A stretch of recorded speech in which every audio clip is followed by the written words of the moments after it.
Hey, what's going on, guys? Will here, Unsound Productions, guitar player for Method Unsound, and got a few other projects I'm working on.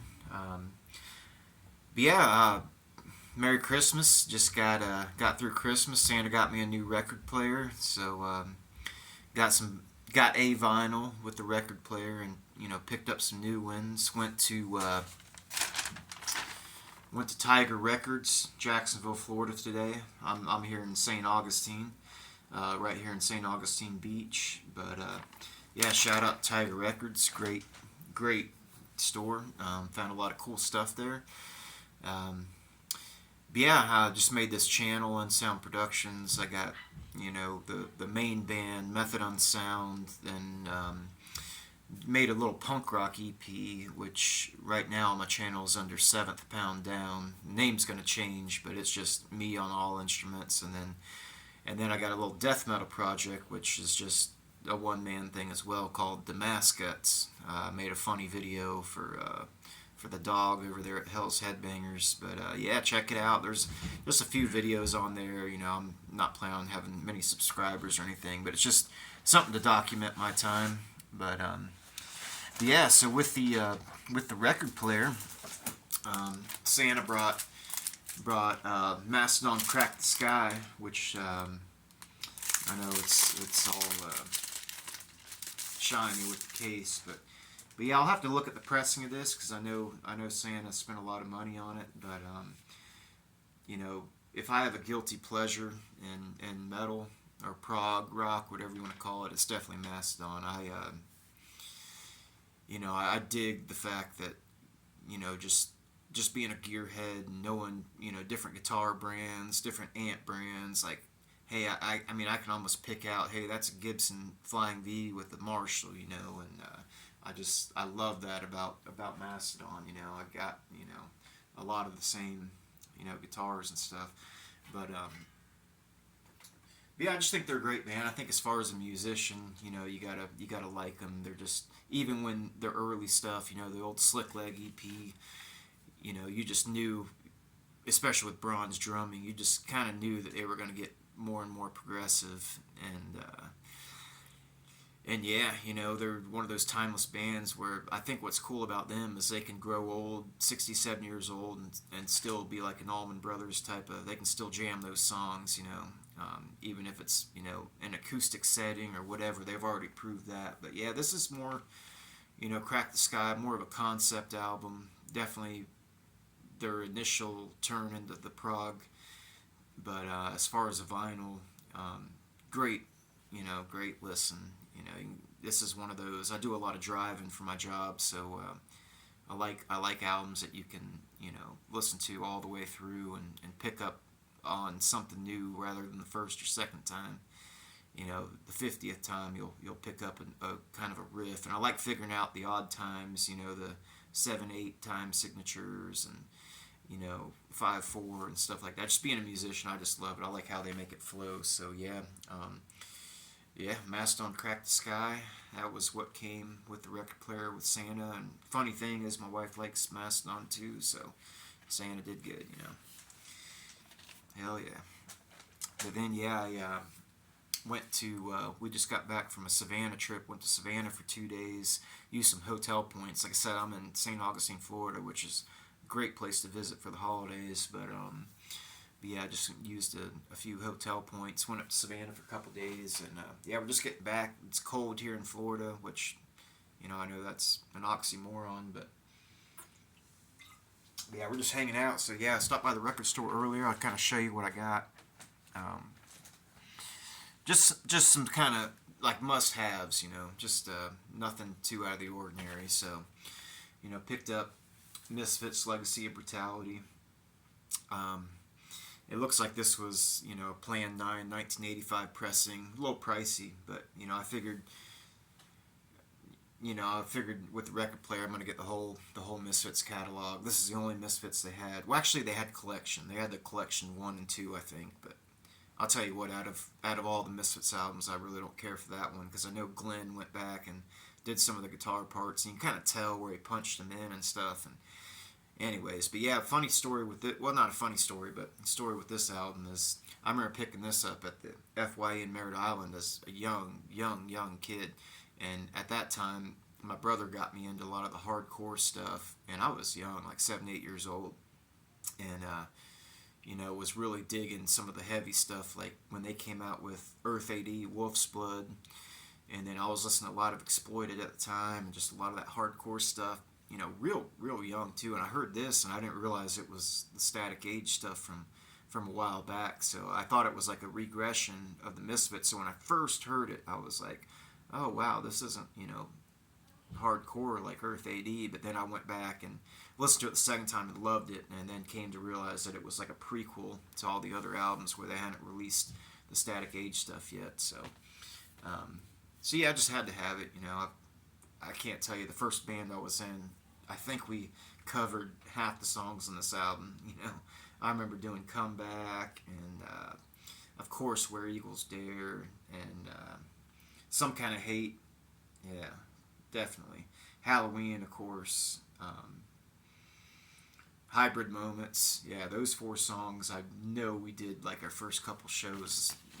First band. I remember Comeback because the drummer loved it. He was like, "Oh, this killer groove." But yeah, cool. So Misfits, I'm sure I'm gonna get all of those.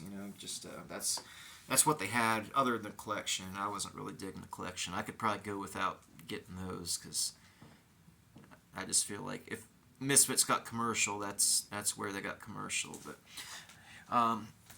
okay, so Hot Water Music, A Flight and a Crash.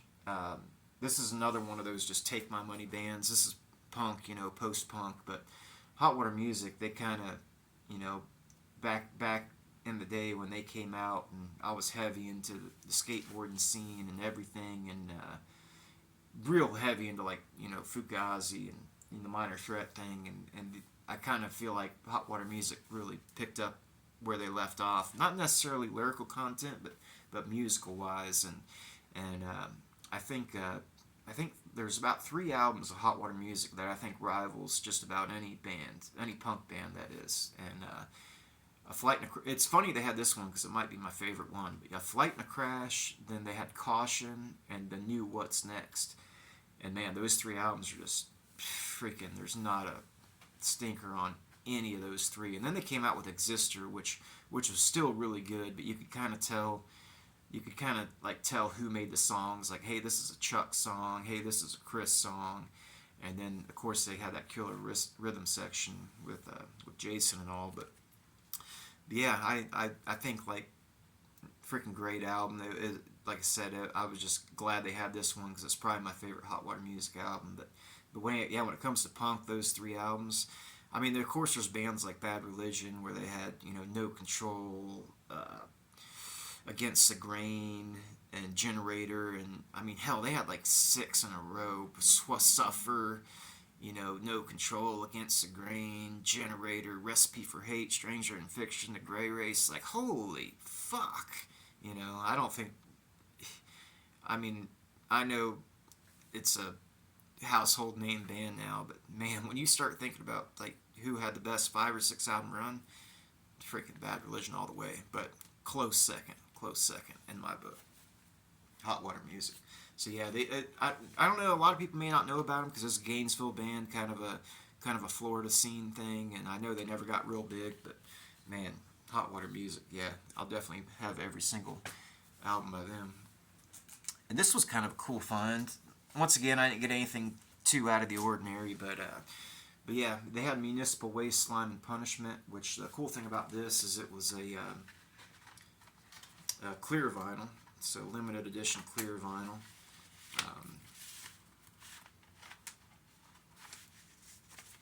So yeah, very cool. But yeah, I when I got home, this is one of the first things I jammed because I know it's all short, quick songs. I knew most of the songs, but jammed it real quick. But yeah, Municipal Waste. I think when it comes, I know they're like considered party thrash or whatever. But yeah, I think just when it comes to just straight thrash, like they've done it all. you know, I make up a lot of riffs on guitar, and I'm like, fuck, did Municipal Waste already freaking do that? You know, shit. They got so many of those, you know, dun, dun, dun, dun, dun, dun, dun, you know, fucking half the things I play sound like that sometimes. I'm like, shit. But yeah, yeah, great band, great album. Wife's probably not going to dig this one too much, but yeah, Municipal Waste. Slime and Punishment. Great album. And yeah, these other ones I'll just show you just for the hell of it. But my kids, that's all I got. And my kids got some. My son Rye, 8 years old. He he got the most expensive one, Gorillaz. I think it's a 4-disc set. Well, not 4 discs, just 4 sides. But yeah, it looks like maybe an original pressing. I don't know. I got to figure all that out. But that's pretty cool. And the old lady. Cat Stevens' greatest hits. Which some of this old stuff's cool. I saw a lot of old rock and roll, and as a guitar player, you know, I like a lot of the old Van Halen stuff. Sometimes when I start listening to too much, you know, death metal and stuff, it's special with metalcore. I know with twinkcore and stuff, I kind of see the drawback to it, because it's kind of like the same formula over and over. It's like one guitar pan hard left, one guitar pan hard right, a distorted bass, and then a breakdown, and sometimes I just gotta like just put old Van Halen on the headphones, where, you know, Eddie's got that guitar tone in your left ear, and then he's got the ambiance with the reverb and the effects in your right, and it's just like, and a lot of that stuff, you know, in the studio they just kind of did it, you know, on the fly. But man, some of that old stuff, you know, just when I get ear fatigue from some of the new stuff, and just how everything sounds like it's the same formula, you know, I really like that stuff. So yeah, but the last thing my daughter got, you know, she's 12, she's real into some of the emo punk. Pierce the Veil, I think, was what she was looking for, but she couldn't find it. So I usually listen to this in the car with her.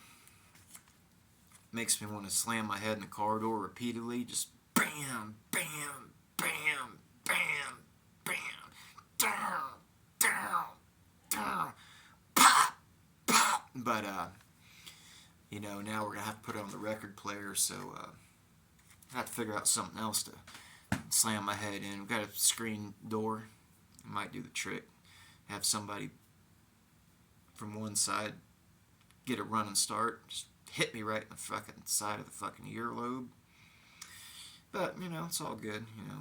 I'm sure the bass and some of the triggers and stuff won't hit so hard on vinyl. But yeah, that's what I'm listening to right now. I think I got Legacy of Brutality on the record player right now, and yeah, always making new riffs. You know, I think the newest song I got is gonna go something like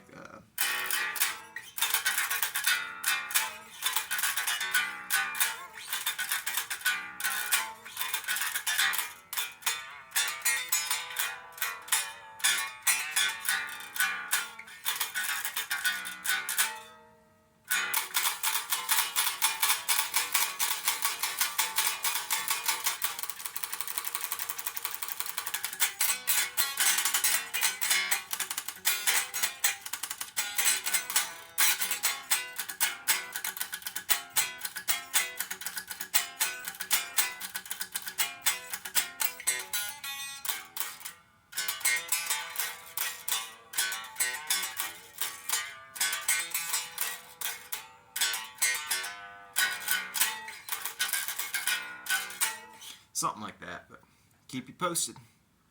Dig it.